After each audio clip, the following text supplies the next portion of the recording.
So guys, দেখছেন যে ওই ছেলেটা বাটাবাটি করেছে।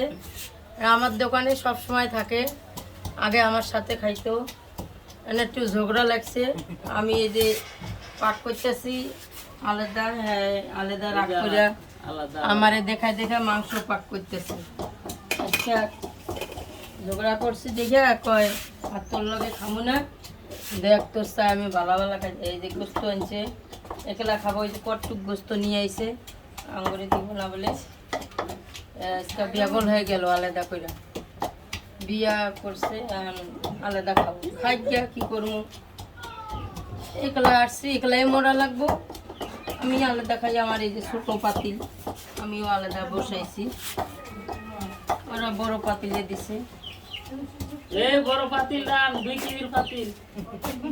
সবাই আমাদের ভিডিওটা সাপোর্ট করবেন, লাইক কমেন্ট শেয়ার করবেন, ধন্যবাদ।